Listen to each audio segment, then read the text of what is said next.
Argentina Presidencia.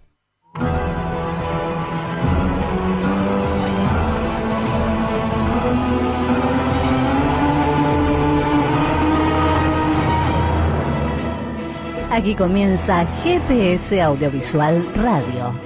Todo el cine y el audiovisual argentinos.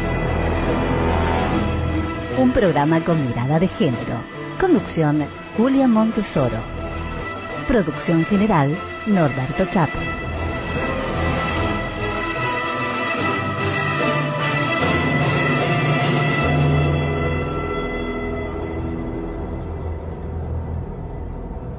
Buenas, buenas, buenas. Ya estamos en GPS Audiovisual Radio. Este es el programa 46, como todos los miércoles a las 19, desde hace 46 semanas, por Radio Trend Topic. Todo el cine y las producciones audiovisuales argentinas tienen lugar aquí, en GPS Audiovisual Radio, un programa con mirada de género. Agradecemos a quienes nos escuchan, nos mandan sus mensajes y nos siguen semana a semana, cada vez somos más. Muchas, muchas gracias. Con la producción periodística de Norberto Chap, la conducción de quien les habla, Julia Montesoro, y en los controles en Radio Trend Topic, Ioni y Gonzalo Sorais. Ya estamos en comunicación con la directora y productora Julia Solomonov, en una nota exclusiva donde nos va a contar ¿en qué está trabajando en este momento? La recibimos.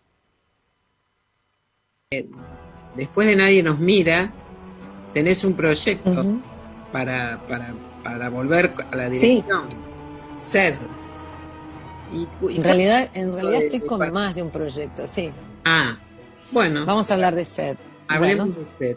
¿Cuál fue? Bueno, te voy a contar una cosita muy chiquita que estoy haciendo ahora que me entretiene mucho, que es, me convocó Vanessa Ragone, justamente después de tantos años volvemos a trabajar juntas.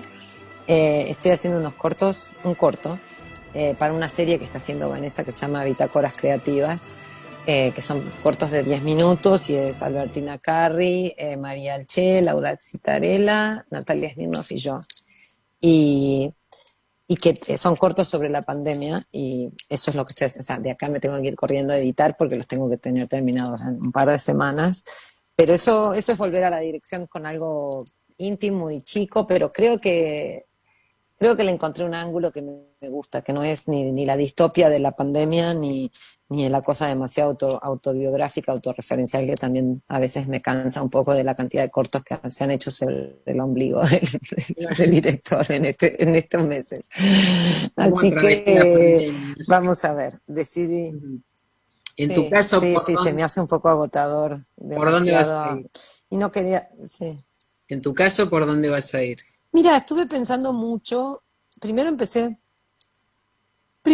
como tantos otros de esos cortos, hablando de que yo este año perdí a mi papá en Argentina durante el COVID, y bueno, llegué a la Argentina una semana más tarde, y bueno, empecé con eso y dije, no quiero hablar de esto, me sentí como muy expuesta, y en realidad encontré algo que me intriga y que me divierte, que es... imaginé un futuro muy cercano en el cual después de la pandemia desaparecen los cuadernos, desaparece la letra, desaparecen los garabatos. Entonces es una científica, que es mi hija, una científica de 15 años, o sea, es un tono humorístico, pero que explica que era un cuaderno, porque lo que yo observo como profesora acá y como escritora y como madre de 2 niños que ahora van a la escuela online, es cómo está desapareciendo la escritura en cuanto a letra, ¿no? El acto físico de la escritura, y cuánto de la personalidad y de la individualidad se pierde cuando todos hacemos cosas en Google Classrooms, en Google Docs, en email, y no hay trazo propio, y no hay dibujo propio, y no hay letra propia. Entonces todo es mucho más fácil de corregir, ya no sé, o sea, una maestra ya no, en ese sentido se hace prescindible, que no, por supuesto que no creo eso, pero creo que entiendo que los algoritmos empiezan a ocupar un rol demasiado predominante en los exámenes, en las tareas, y me preocupa. Entonces, bueno, en vez de hacerlo como una denuncia, lo estoy haciendo casi como una cosa de humor de alguien que explica Ajá. cómo era un cuaderno, que era un renglón, que era cuadriculado, que era rayado, que era liso, que era un garabato, que por qué la gente hacía garabatos y qué querían decir y si tenían mensajes secretos. Entonces me estoy divirtiendo con eso. Claro. ¿Cómo se aprende a escribir también, no? Después de todo, digo. Sí. Mm.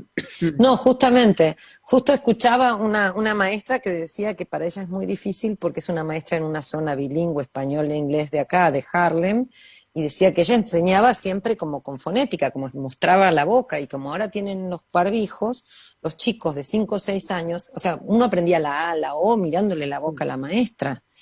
Y una de las cosas que también es curiosa es que yo no sé cuánta gente ha observado eso, pero la letra, o sea, no solamente, esto me llamó la atención cuando me di cuenta, una amiga me lo marcó, que o sea, nosotros llamamos el acento, ¿no? A la- el acento no solo es ortográfico, también es caligráfico. O sea, uno reconoce la nacionalidad de alguien de acuerdo también a su escritura, porque eso tiene que ver con cómo las maestras enseñaban. En la Argentina se empieza siempre por la cursiva, en Estados Unidos se empieza siempre por la imprenta, entonces los chicos tienen mucho más letra, no aprenden a escribir en cursiva.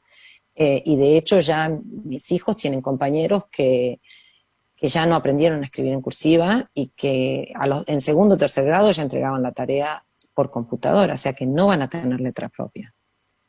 Claro. Y no digo que eso es gravísimo, pero algo ahí me Y parece que sí, algo se va a perder. es un tema, ¿eh? Es Mm, un tema. No, no lo había pensado, pero sí, es un tema. Bueno, mm, así que estás entretenida ahora con esto. sí.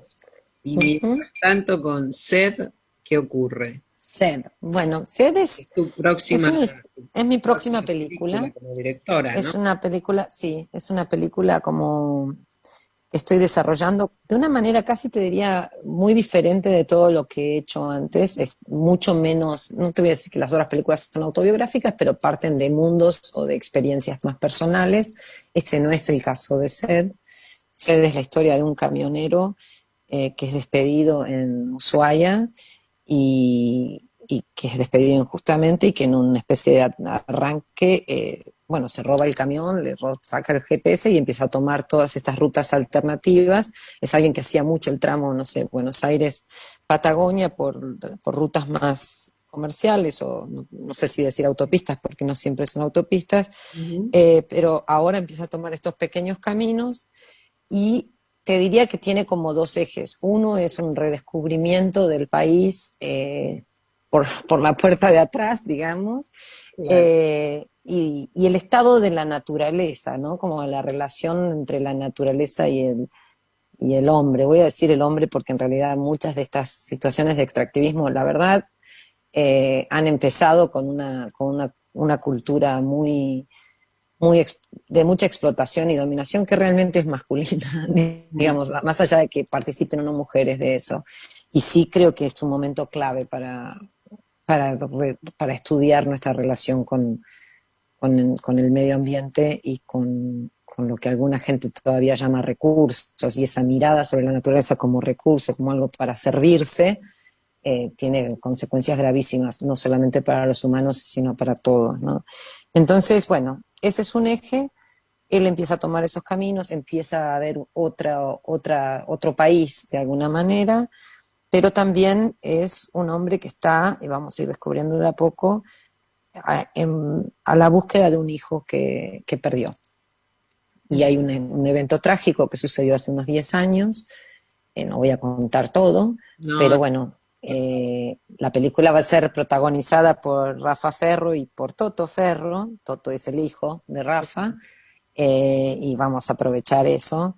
Y quizás también voy a aprovechar que, bueno, no voy a decir mucho más, pero lo que estamos haciendo básicamente con Rafa es desarrollando mucho de la historia juntos, eh, nutriéndonos como de una especie de diálogo que no diría de coescritura porque es como un poco extraño lo que hacemos, es más como mensajes de WhatsApp, compartir películas, textos, ideas, eh, y ir haciendo una cosa como en etapas y en donde se nos ha sumado o hemos sumado gente que para mí son grandes colaboradores y por eso te decía que yo la siento más como una creación colectiva que como una película solo mía, ¿no? O sea, nunca es solo de uno, pero mm, casi hasta dudo un poco de cómo la voy a presentar. Estoy pensando de que sería lindo presentarla como una película de un colectivo.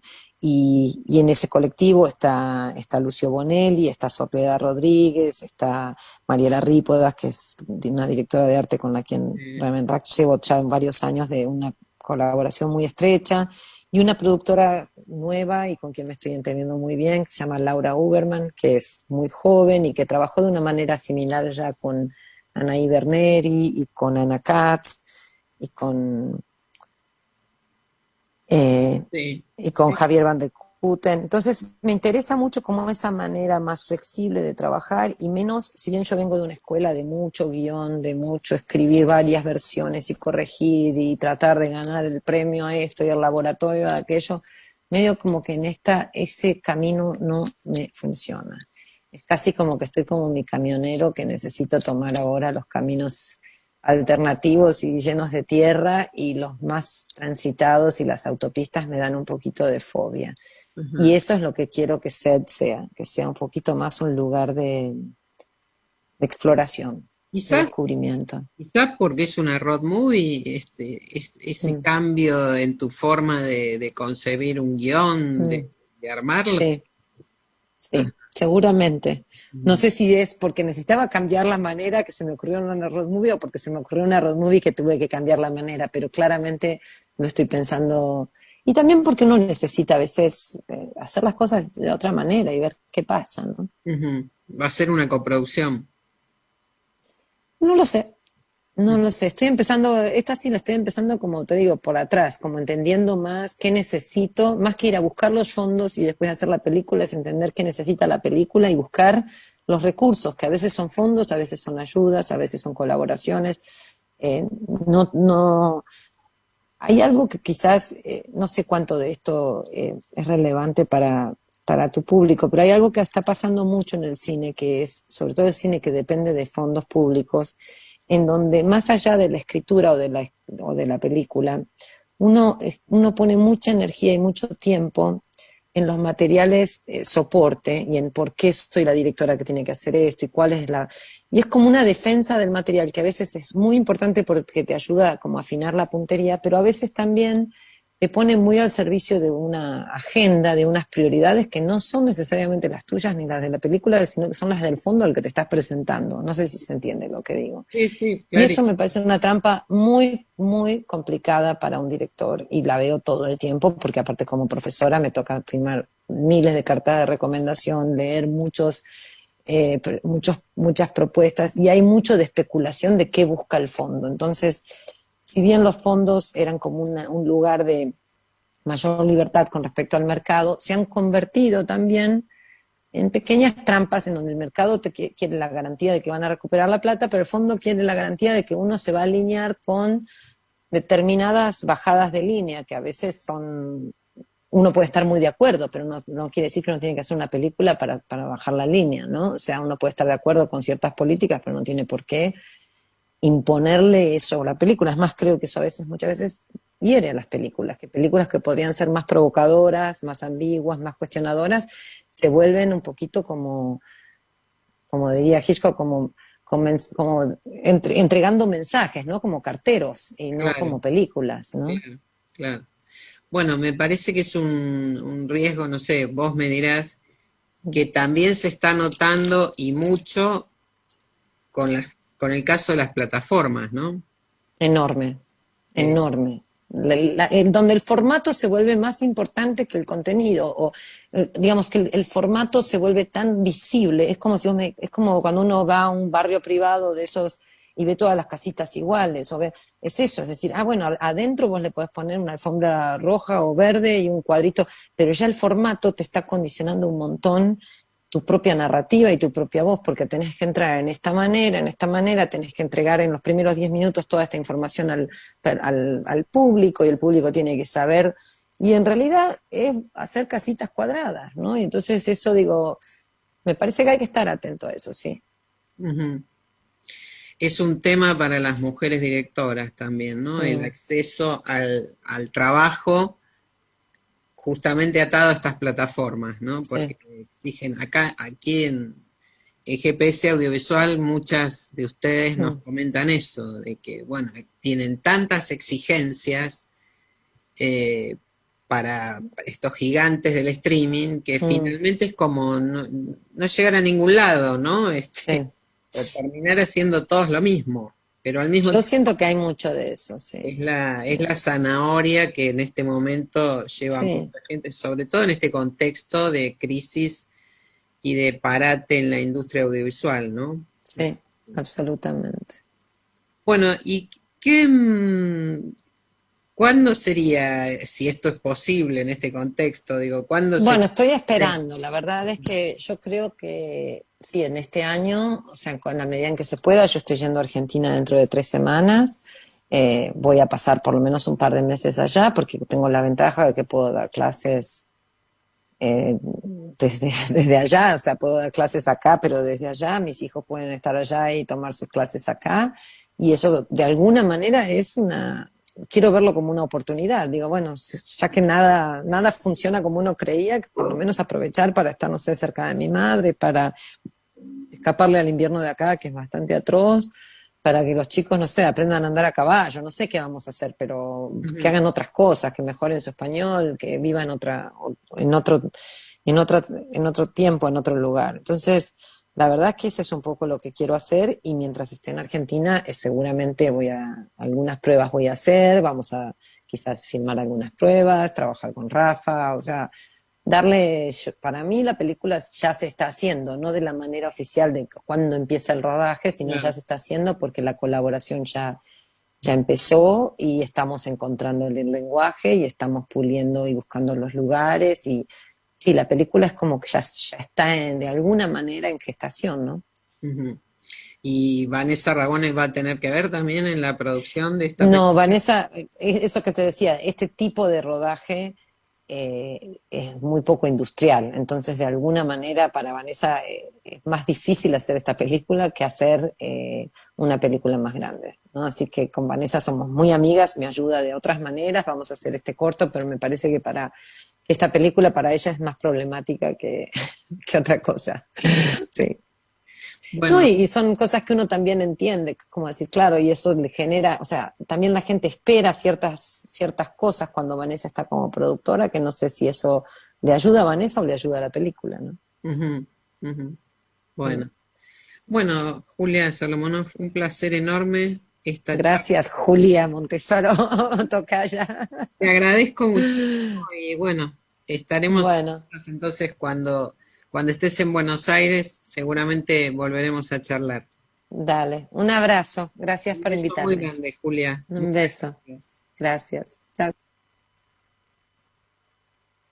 Audiovisual presentan Directoras en el Cine Arte Lumière, un ciclo de estrenos recientes dirigido por mujeres, todos los viernes a partir del viernes 18 a las 20 horas, gratis. Entra a cineartelumiere.com.ar y accede gratis. Directoras, cine dirigido por mujeres.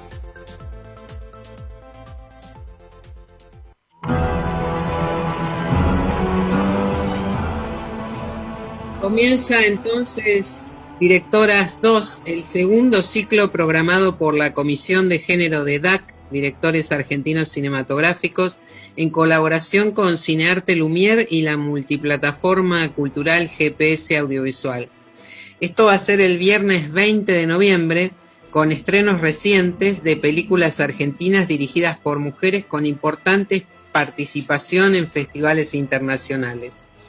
Se va a presentar todos los viernes a las 20 en la plataforma de Cinearte Lumière, cineartelumiere.com.ar. Allí tienen que acceder ustedes en forma exclusiva y gratuita. Y cada película va a estar disponible hasta el domingo siguiente a las 22. El primer título de Directoras 2 es la multipremiada Los Sonámbulos de Paula Hernández, que fue estrenada en 2019, recorrió muchísimos festivales, tuvo premios, reconocimientos muy merecidos, con las actuaciones de Erika Rivas, Luis Siembrowski, Ornella Delía, Marilú Marini, Valeria Lois, Rafael Federman y Daniel Hendler. Una historia sobre vínculos familiares, vínculos y secretos familiares, diría yo, para no anticipar mucho más. Realmente muy interesante. Vamos ahora a una noticia que tiene que ver con el Festival de Mar del Plata. La 35ª edición del Festival Internacional de Cine de Mar del Plata se va a realizar desde el sábado 21 al domingo 29 de noviembre y será enteramente online, federal y gratuita. De esta forma, más de 100 películas y cortometrajes y una decena de actividades especiales estarán disponibles por primera vez para el público de todo el país. Para acceder a la programación habrá que registrarse en una plataforma a la que se podrá ingresar desde el sitio web del festival, mardelplatafilmfest.com. Ahí entonces ustedes además van a encontrar toda la programación. La cartelera va a estar disponible, publicable cada día a las 10 de la mañana y habrá que sacar un ticket online para ingresar a la sala virtual, que atención, es de capacidad limitada. Cada película va a estar disponible por 72 horas, como ocurre en los festivales presenciales, digamos, pero en este caso, bueno, online. El cine argentino va a estar presente en la competencia internacional con 3 títulos: Adiós a la memoria, de Nicolás Prividera; Isabela, de Matías Piñeiro; Las mil y una, de Clarisa Navas; y Nosotros nunca moriremos, de Eduardo Crespo. Tanto Clarisa Navas como Eduardo Crespo estuvieron aquí en GPS Audiovisual Radio en ocasión de su presentación en el Festival Internacional de Cine de San Sebastián. En la competencia latinoamericana de Mar del Plata van a participar Chico Ventana, También quisiera tener un submarino, de Alex Piperno; Como el cielo después de llover, de Mercedes Gaviria; La escuela del bosque, de Gonzalo Castro. Y en la competencia argentina los títulos seleccionados son 1982, de Lucas Gallo; El tiempo perdido, de María Álvarez; Esquirlas, de Natalia Garayalde; Historia de lo oculto, de Cristian Ponce; La sangre en el ojo, de Toya Bonino; Las motitos, de María Inés Barrionuevo y María Gabriela Vidal; Las ranas, de Edgardo Castro; Mamá, de Sol Berrueso; Un crimen común, de Francisco Márquez; y Un cuerpo estalló en 1000 pedazos, de Martín Sapia. Recuerden entonces, a partir del sábado 21, en el sitio del festival, mardelplatafilmfest.com, acceden a toda la programación y a las entradas, a los tickets virtuales para cada función. Vamos a los estrenos de mañana entonces. En Cinear TV hay 2 largometrajes, Angélica y Golondrinas. Son los estrenos programados para mañana en las pantallas del Inca. Angélica es una película de Delfina Castagnino, con Cecilia Rainiero, Antonio Grimau, Andrea Garrote, Diego Cremonesi y Sebastián Arseno. Es la historia de, el título de la protagonista es Angélica, una mujer de 40 años que no puede afrontar los cambios que produjo en su vida el reciente fallecimiento de la madre. Entonces, a escondidas de su hermana, decide quedarse a vivir en la casa de su infancia, que va a ser demolida, y convirtiéndose así en una amenaza. Golondrinas, de Mariano Mourinho, el otro estreno programado para mañana en Cinear, con Germán Palacios, Melanie Nacul, Isaías Salvatierra y Hernán Miranda. Es la historia de 2 hermanos que trabajan como peones golondrina y que durante una cosecha conocen al dueño de la estancia donde están trabajando, con quien entablan una relación que los va a llevar a su ascenso social, pero que poco a poco también los va a ir dividiendo, sus destinos se irán bifurcando. Entonces, estos 2 títulos podrán verse en Cinear TV mañana y el sábado 21, en los mismos horarios, a las 20 y a las 22. Y a partir del viernes 20, las 2 películas estarán disponibles en la plataforma Cinear Play durante 7 días en forma exclusiva y gratuita. Vamos entonces un pequeño bloque mientras esperamos a Eduardo Montes Bradley. Es el realizador de Buscando a Tabernero, un documental que se va a estrenar el jueves 26 en Cinear.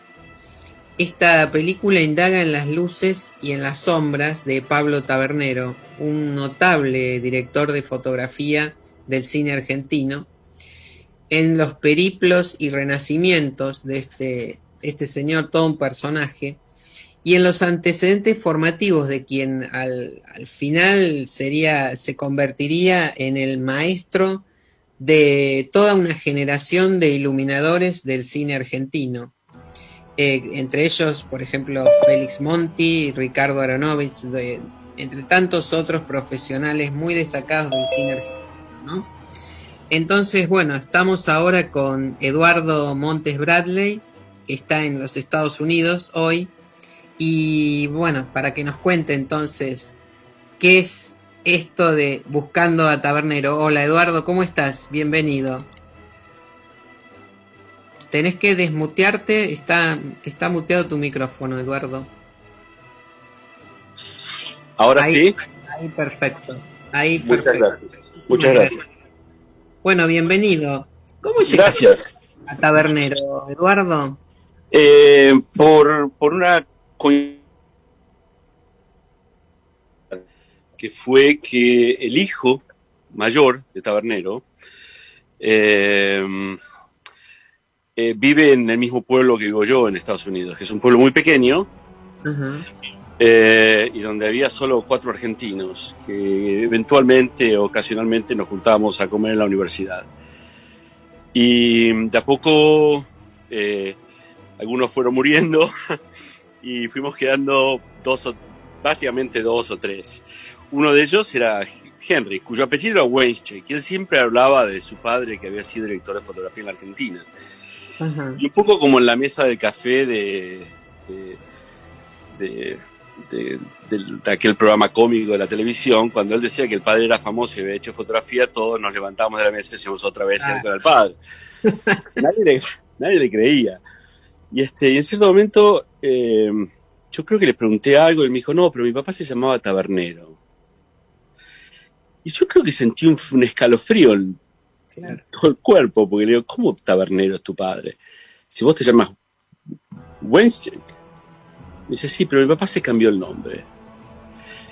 Y él me dijo, mi papá se cambió el nombre porque los argentinos no lo podían pronunciar bien. Uh-huh. Y yo le digo, me parece que te engañó tu papá, porque debe haber otra razón por la cual se haya cambiado el nombre. Y ahí empezaron a surgir intrigas de este tipo. Uh-huh. Y de una cosa llevó a la otra, y él me encargó que yo lleve adelante la investigación sobre los orígenes del padre en Europa. Que no los conocía él, no los tenía claros entonces. Tenía la que Tabernero les había contado, pero de a poco fuimos enterándonos que no era tan así. Era un hombre muy de su familia, muy de cuidar sus afectos familiares, y era de los que no contaban, esa generación no contaba mucho. Claro. Acá pasa un poco lo mismo con los veteranos de la Segunda Guerra, gente que no lleva, digamos, sus historias trágicas y bélicas en la solapa. Claro. Bueno, Tabernero nació en Berlín en 1910, sí. Quien finalmente es tabernero, era tabernero. Y en 1937 se exilia a la Argentina, pero previamente había huido del nazismo, había estado como fotógrafo en la Guerra Civil Española, toda una historia. El primer exilio de él es a los 8 años, porque en realidad a los 8 años Berlín es azotada por dos tragedias públicas. Una, la revolución del 18. La otra, la fiebre española, es decir, la plaga esta que nos está acosando a nosotros ahora. Claro. Y la madre lo fleta a Suiza para que vaya a vivir con el padre, que entonces era enfermo de tuberculosis y vivía en Suiza, que era donde iban a parar los tuberculosos. Y él viaja solo a los 8 años, desde Berlín hasta Arosa, en Suiza. Yo creo que ese es el primer contacto que él tiene con el blanco y negro, porque el padre es un gran xilógrafo, no gran por lo conocido, por lo famoso, no lo era, pero era un excelente artista. Tu calidad de trabajo. Sí, tengo obras de él que son maravillosas, realmente maravillosas. Un poco siguiendo el estilo de William Morris y el estilo del resurgimiento de la xilografía en Europa, en todo el mundo, en Japón, en Estados Unidos, en la Argentina también, Rebufo. Sí. Y él nace viendo estas imágenes en blanco y negro. Si vos fíjate que en el grabado, yo creo que en la película lo llamo, es un código visual binario, ¿no? Sí. Que con unos y ceros tenés que componer un cuadro, ¿sí? Con blancos y negros. Sí, y él termina transformándose en un maestro del cine en blanco y negro. Yo creo que el primer paso está ahí con el padre. Ajá. Ahora, vos, ¿qué aspectos te interesaron más como para concretar una película sobre este personaje, ¿no? Había varias. Ya cuando supiste que se trataba de Tabernero, bueno, ya era una cuestión que te interesaba, además por tu formación y tu profesión como cineasta, ¿no? Sí. Pero ¿qué aspectos te tentaron, además de hacer todo un recorrido que vos hiciste un periplo, Barcelona, Buenos Aires, Berlín? Me interesaba muy, a mí, yo creo que si uno toma distancia, perspectiva con mis trabajos, hay una recurrente que es la fascinación con el siglo XX y con los procesos políticos del siglo XX. A veces los sujetos son una excusa para un viaje. Sí. Y él era una excusa ideal, en principio porque me fascinó el hecho de que pueda esconder su condición de judío durante tantos años. Claro. Que tiene que ver con el julepe que se llevó, ¿no? Además, si no hubiese actuado a tiempo, hubiera terminado en un campo de concentración, como terminó su suegro, sus parientes más cercanos. Claro. Es decir, él alcanzó a rajar justo a tiempo, pocas semanas antes de las quemas de los libros en la Plaza de la Ópera en Berlín. Estoy hablando de mayo del 33. ¿Cómo no fascinarse con un personaje así? Y lo otro que me fascinó, y lo que me llevó a tratar de entender esto, es que en la Argentina decían que la primera película de Tabernero había sido Nace un amor de Luis Aflasky o Prisioneros de la Tierra. Y cuando yo me enteré que el padre en esa época tenía ya 27, 28, 29 años, pregunto, la gente no nace de gajo, ¿no? Claro. Entonces me empezó a entender, me pasó un poco como con Cortázar. A mí el Cortázar de Rayuela no me interesaba, me interesaba saber de dónde había salido ese Cortázar que pudo escribir eso. Sí. Es decir, ¿cuál es la formación? Y él como puente pedagógico. Es decir, ¿quiénes fueron las influencias de Tabernero y a quiénes influenció Tabernero después? Esa es la premisa. Sí, y ahí saliste a buscar todo eso. Pero bueno, en un momento de la película te consultan a vos además sobre Tabernero, ¿no? Casi sos un biógrafo, o sea, descubriste una parte de la historia que evidentemente estaba muy, muy oculta. Creo que lo que descubrí es eso, que no, como decía mi abuela, que era muy básica, era la gente no nace de gajo, mijito, ¿no? Es decir, él fue alumno de Werner Graf.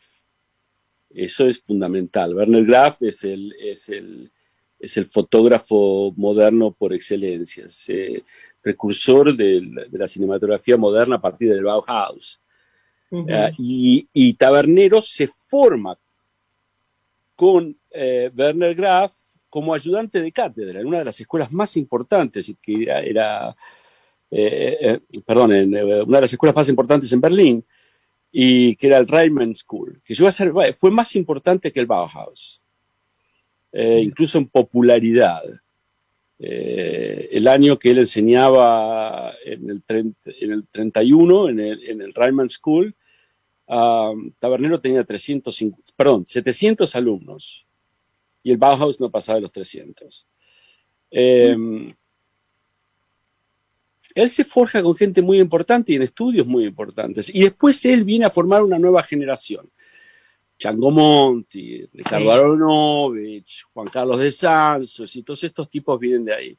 Y hablando con Ricardo en Normandía, en cierta oportunidad, cerveza va, cerveza viene, él me confiesa que en cierto momento le hace una pregunta a Truffaut y él le da una respuesta tabernera a su pregunta. Sí. Y entonces yo digo, bueno, acá está.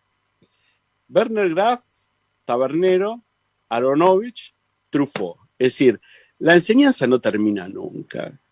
Y yo me siento muy, muy satisfecho de poder ser un eslabón en la cadena. Claro. Poder ayudar a transferir estos conocimientos para que la gente entienda, primero, como decíamos antes, que uno no hace de gajo, y segundo, que creo que es muy importante, es el rol autoral del director de fotografía. Claro, bueno, todo un tema, ¿no? Oh. Sobre todo hoy día, con lo digital, el advenimiento de lo digital, sí, la impronta de un director de fotografía en una película, ¿no? Mira, yo te voy a dar voy a hacer un comentario que puede sonar muy arriesgado, o montesbradeliano, pero es lo que es. Mario Soffici, el florentino, tenía una acabada cultura, sin ninguna duda, pero los movimientos de cámara de Prisioneros de la Tierra no los pudo haber imaginado en sus más febriles atardeceres. Esos movimientos de cámara son movimientos de cámara de cine documental forjados en las trincheras de la columna de CNT y de Buenaventura Durruti en la defensa de Aragón. Cuando vos ves la cámara de Tabernero saltando de trinchera en trinchera, moviéndose con los heridos, sí, avanzando y retrocediendo con la cámara en mano, te das cuenta que los movimientos de Prisionero de la Tierra no son de Soffici. Claro. Bueno, es muy, muy interesante y muy fuerte también lo que estás diciendo, ¿no? Pero pone las cosas en su contexto, digamos. Bueno, digamos que no hay nada que pueda probar que haya tenido una experiencia similar Soffici antes. Y claro, que todo apunta a sostener que toda la experiencia previa de Tabernero le permitió estar en ese lugar en ese momento.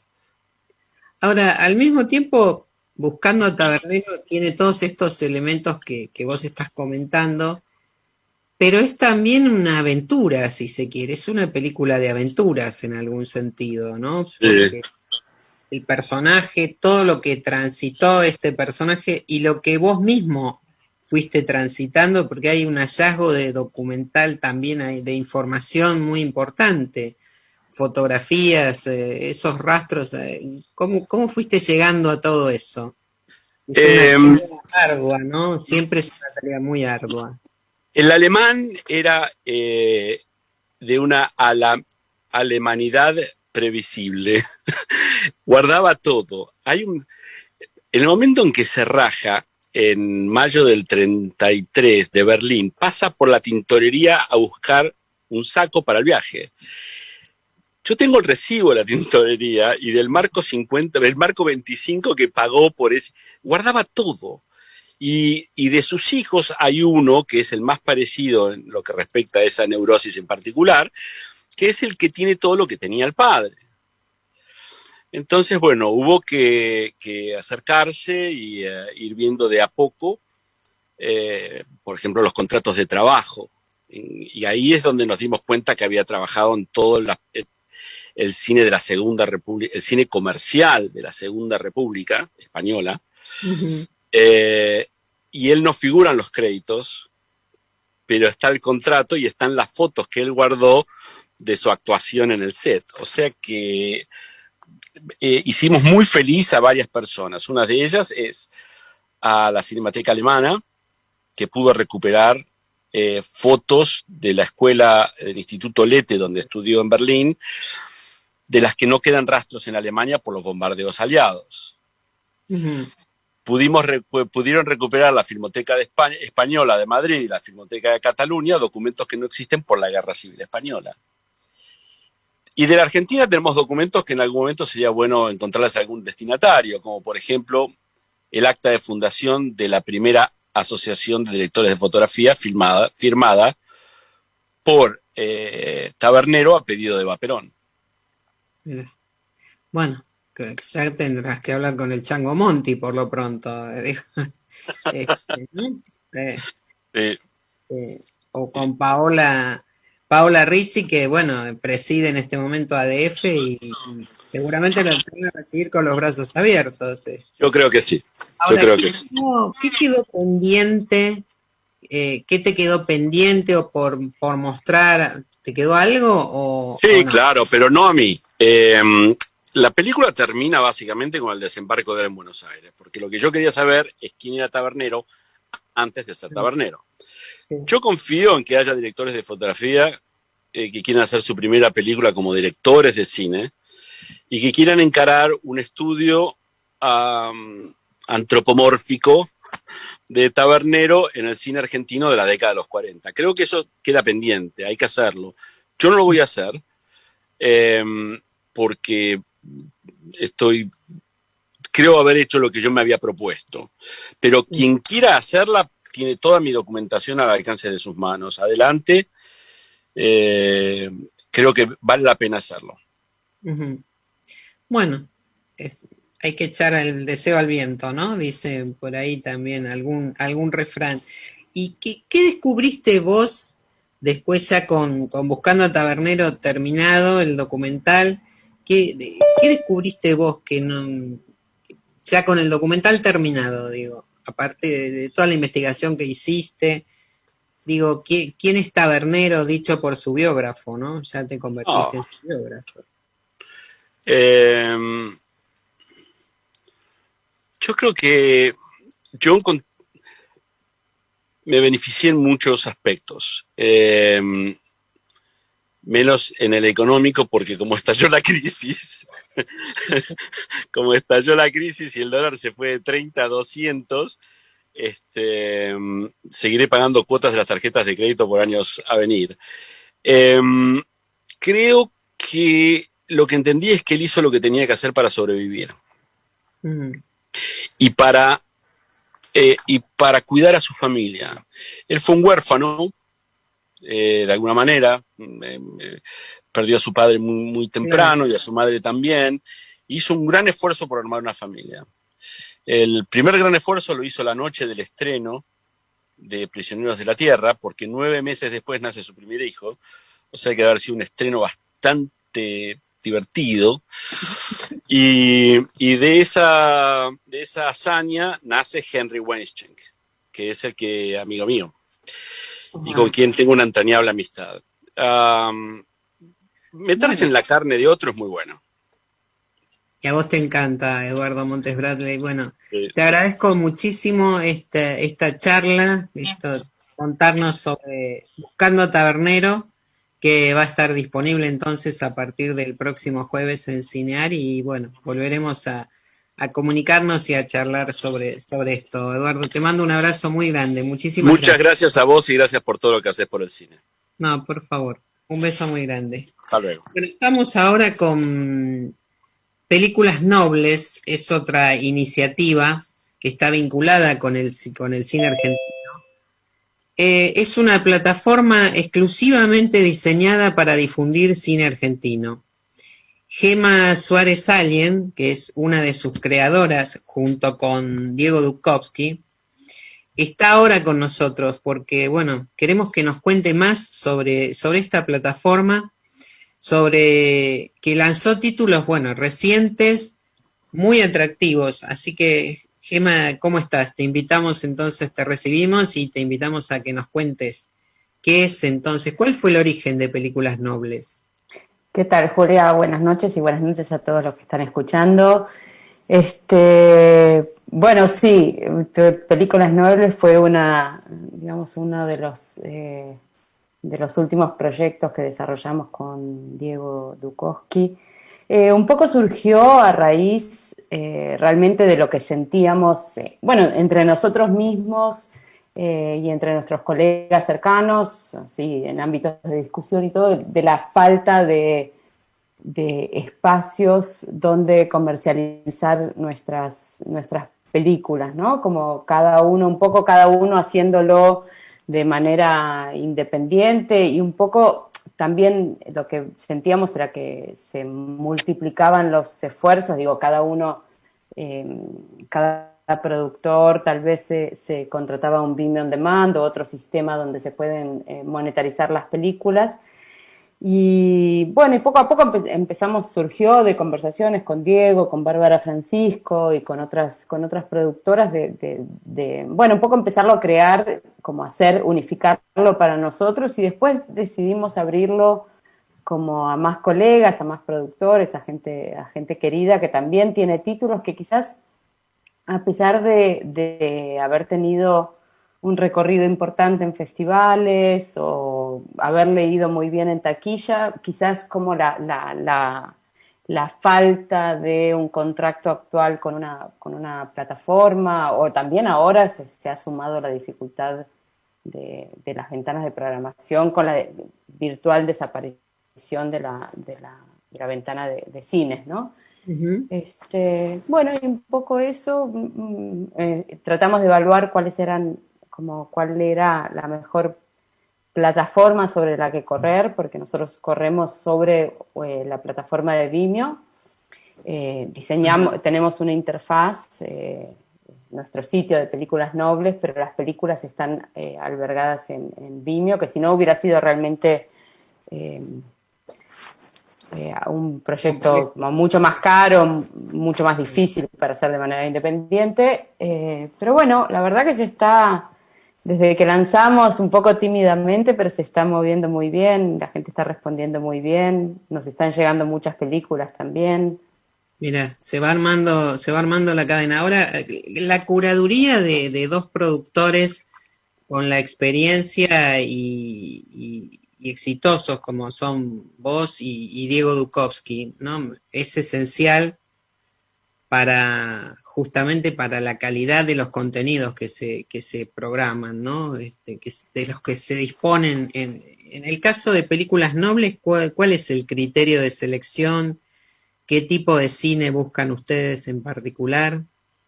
Mira, nosotros la verdad que somos bastante amplios en nuestros criterios. Buscamos básicamente películas que nos gusten a nosotros y que querramos compartir, y películas, y en general estamos trabajando con productoras independientes o gente que no tiene una productora, sino que produce de manera independiente películas. Tratamos de que, o sea, realmente, Julia, lo entendemos un poco después de muchas discusiones y conversaciones, realmente lo entendemos un poco como un servicio a los productores. Esto, digamos, también por la propuesta que ofrecemos a los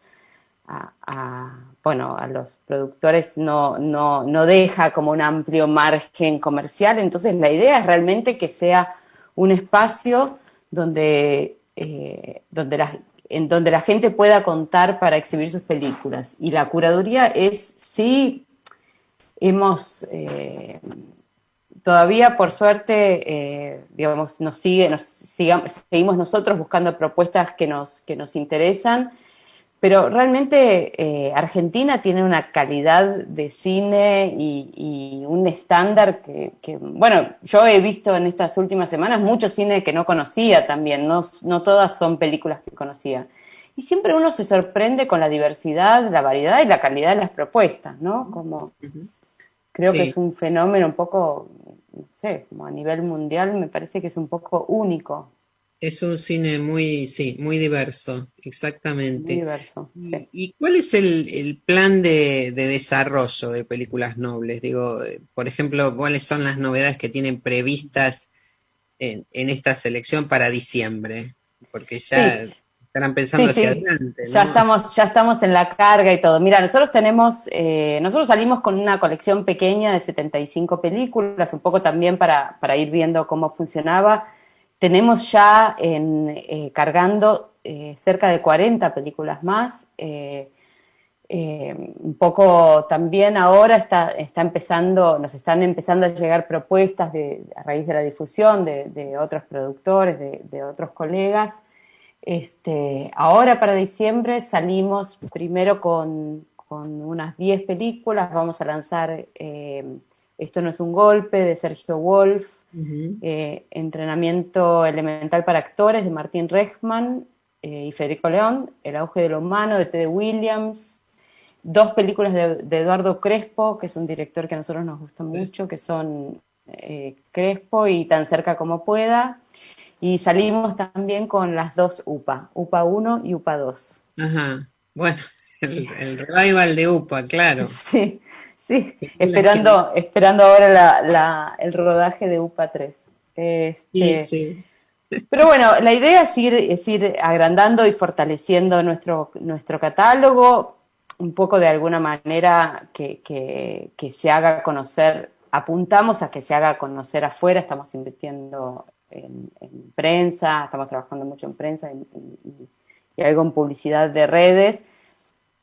En un futuro nos imaginamos, sí, y tener una colección como más amplia, más diversa y más sólida, y al mismo tiempo empezar a pensar otras actividades que pueden crearse en torno a la exhibición, ¿no? Como no sabemos qué va a pasar cuando la vida vuelva a ser como era antes, si es que alguna vez vuelve, pero sí que se convierta en una plataforma de eventos, de poder hacer estrenos. Mucha gente está buscando plataformas donde estrenar sus películas, poder hacer ciclos especializados. Bueno, a mí obviamente que siempre me interesa mucho el documental. Ahora estamos tratando a partir de la búsqueda, digamos, que fui haciendo de documentales, ahora surgió la propuesta con Paula Singerman de restaurar Juan como si nada hubiera sucedido para poder tenerla, así que estamos atrás de la copia nueva, de la copia antigua para restaurarla. En fin, yo creo que también estamos todos produciendo menos, entonces necesitamos digamos, proyectos en los que seguir ejercitándonos y seguir creando este vínculo entre productores y audiencia, ¿no? Que me parece que es como la idea principal de Nobles. Claro. Ahora, bueno, digamos lo fundamental que es cómo tiene que hacer un interesado para acceder a películas nobles y con qué se va a encontrar. Bueno, películas nobles, para alquilar las películas tiene que ingresar a películasnobles.com. Ahí va a encontrar nuestro catálogo de largos y cortometrajes. Una vez que hace clic en una de las películas, ahí la plataforma nos direcciona automáticamente a Vimeo, que es, para quien no lo conoce, es una plataforma de contenido audiovisual de alguna manera parecida a YouTube. Ahí nos tenemos que loguear o crear una cuenta en el caso de que no lo hagamos hecho, y es gratuita esa cuenta, y ahí se ingresan los datos de la tarjeta de crédito, que es absolutamente seguro, y cuando apretamos alquilar, ahí vamos a poder alquilar la película, verla desde cualquier dispositivo electrónico por un periodo de 48 horas, y disfrutar. Hay muchísimo por descubrir, muchas películas por explorar, muchas películas por revisitar también. Es muy sencillo, la verdad, la operatoria. Ahora, ante la inminente reapertura de los cines, o por lo menos eso es lo que estamos esperando todos, ¿no? En la industria audiovisual. ¿El streaming llegó para quedarse? ¿A vos te parece que va a haber un sistema mixto donde van a convivir, bueno, el streaming con el estreno presencial, simultáneo? Yo creo que va a haber una simultaneidad de ventanas, o sea, también hay que ver de qué manera vuelve la exhibición en cines, cuántos cines pudieron sobrevivir al confinamiento.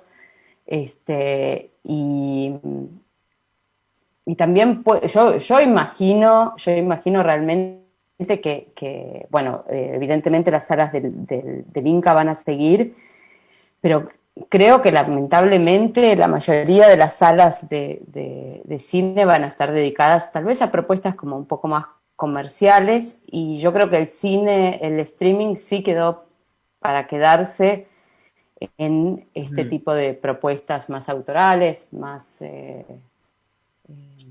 arriesgadas, a mi gusto más interesantes.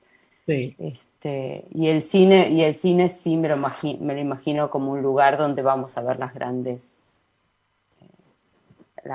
películas, digamos, más comerciales o más. Sí. Yo creo que lo nuevo de la pandemia, yo creo que realmente grandes películas, Gema.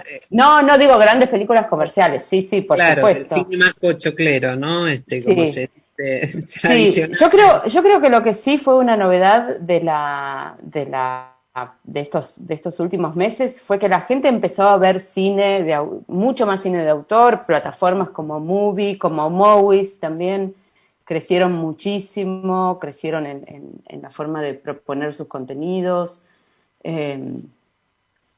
Yo creo que esa es como la gran novedad, de que el cine está teniendo muchos más espacios y más demanda también. Nosotros, la verdad que lo que estamos viendo es que toda la semana se va incrementando el número de alquileres, el número de las consultas de la gente, etcétera. Yo creo que sí van a convivir perfectamente, que la gente se acostumbró a que también se puede alquilar una película y pagar para verla en condiciones en casa. También mucha gente se ha equipado, ¿no? Como tener como una televisión más grande, tal vez, un equipo de sonido un poquito de mejor calidad. Entonces, incluso hasta con los dispositivos que había en casa, digamos. La crisis a muchos los obligó a decir, bueno, es lo que tengo, pero con esto resuelvo, ¿no? Sí, totalmente. Pero bueno, es una propuesta muy interesante la de películas nobles, así que hay que estar atento. Entonces la gente tiene que, ¿cómo accede? Repitámoslo, recordémoslo. En peliculasnobles.com. Ahí está todo, entonces. Ahí está el catálogo. Julia, gracias. Y felicitaciones entonces por el lanzamiento de Películas Nobles, que estaremos siguiéndolo atentamente porque es cine argentino y porque nos gusta la variedad del cine argentino, y bueno, que estén disponibles estas películas es muy bueno. No todos son estrenos, lanzamientos y novedades, ¿no? Bueno, te agradezco mucho te mando un beso muy grande. Muchas gracias, un abrazo a todos. Gracias. Bueno, nos estamos despidiendo de este nuevo programa de GPS Audiovisual Radio. Gracias por estar con nosotros, por estar desde hace 46 semanas. Nosotros seguimos cumpliendo con nuestros oyentes, con nuestros espectadores, con nuestros seguidores. Nos despedimos hasta el próximo nuevo programa de GPS Audiovisual Radio, los miércoles a las 19 horas por Radio Trend Topic. Gracias a nuestros invitados de hoy, Julia Solomonov, Gema Juárez Alien y Eduardo Montes Bradley. Como siempre, también le damos las gracias a la madrina de GPS Audiovisual Radio, a la querida Mercedes Morán. Síganos en www.gpsaudiovisual.com, el sitio web del cine argentino. Allí van a encontrar toda la información que tuvimos en el programa y muchas otras cosas. Y como decimos siempre, ya saben, vean cine argentino. Hasta el miércoles que viene.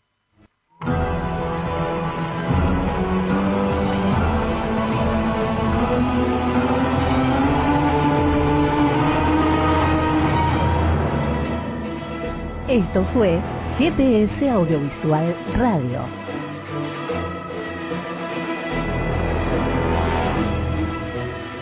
Los esperamos el próximo miércoles a las 19 horas por Radio Trend Topic.